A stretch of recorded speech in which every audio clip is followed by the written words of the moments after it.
సరే ఇప్పుడు నేను ఒకటి అడుగుతా, ఇప్పుడు Bigg Boss is all about expressing feelings and being టఫ్గా ఉండడం, అంటే whatever you feel being yourself. Being yourself కదా.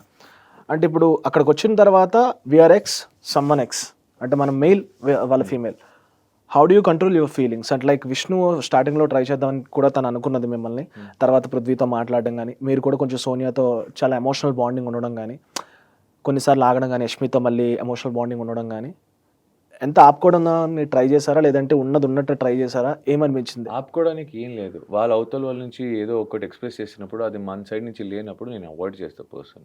సింపుల్గా అవాయిడ్ చేస్తాను. బికాజ్ అది తప్పు కాదు వాళ్ళ సైడ్ నుంచి. బికాజ్ వాళ్ళని హార్ష్గా తిట్టడం లేదంటే ఇంకోటి చేయడం తప్పు. Because they express their feeling. ఒకరి మీద ఒకరి ఫీలింగ్ ఎక్స్ప్రెస్ చేయడమే గ్రేట్ ఈ టైంలో నిజం చెప్పాలంటే.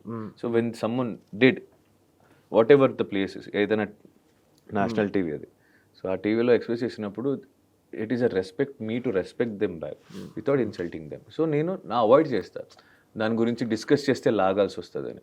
ఓకే, అండ్ దెన్ యష్మి విషయం కూడా ఆల్రెడీ క్లారిటీ షోలోనే, ఐ మీన్ ఎపిసోడ్స్లోనే ఉంది దట్ తనే చెప్పింది మనం ఫ్రెండ్స్ కన్నా ఇంకేం లేదు అనేది. దాని తర్వాత ఎందుకంత ఫీల్ అయ్యారు మీరు? దేనికి అంటే మీరు కూడా ఒక టైంలో చాలా ఫీల్ అయ్యారు యష్మితో తగ్గమైనప్పుడు, గొడవ అయ్యేటప్పుడు. నేను మాట్లాడేవాడిని కాదు. సి ఎమోషన్స్ వాల్యూస్ అది. ఇప్పుడు నాకు నీకు మీకే ఫీలింగ్ లేదా ఆ టైంలో? నా ఫ్రెండ్స్, నేను ఇప్పుడు కూడా అదే చెప్తున్నా. అరే తను అదే షోలో కూడా చెప్పడం జరిగింది, నువ్వు ఫ్రెండ్గా ఉండుంటే బాగుండేది, ఇప్పుడైతే మొహం కూడా చూడట్లేదు ఉన్నది అన్నట్టు చెప్పింది తను. అప్పుడు నేను మాట్లాడడం మొదలుపెట్టా ఫ్రెండ్గా, because she's feeling bad, maybe okay it might be hurting her అని. ఫ్రెండ్ తప్ప I have no other emotions ఒకటి. అండ్ పృథ్వీ సోనియా మనం అనుకుంది కదా, పృథ్వీ నాకు brother, the same way Sonia is my sister అనే బాండింగ్ ఉండే నా సైడ్ నుంచి. ఇప్పుడు కూడా అదే ఉంది. అది బయటగా నేను అదే చెప్పడానికి వచ్చా. బయట ఎవరు ఏమనుకుంటున్నారో ఎలా వచ్చిందో నాకు తెలియదు కదా లోపల. ఈవెన్ దో నేను ఇప్పుడు బయటకు వచ్చిన తర్వాత కొంతమంది చెప్పారు, చూడడం జరగడం వల్ల నాకు తెలిసింది.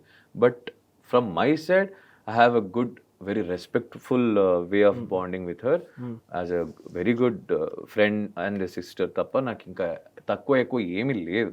అది ఇంట్లో వాళ్ళు ఉన్న పృథ్వీకి, నాతో పక్కన ఉన్న పృథ్వీ కూడా తెలుసు అది. సో నేను బయట వాళ్ళు అనుకున్నారా, ఇంకో పర్సన్ ఏదో నా గురించి బ్యాడ్గా చెప్పారా, నేను ఇంకా దాన్ని మార్చలేని చెప్పేశారు ఆల్రెడీ. కొంతమంది చెప్పేశారు కాబట్టి నేను మార్చలేను. That's okay for me.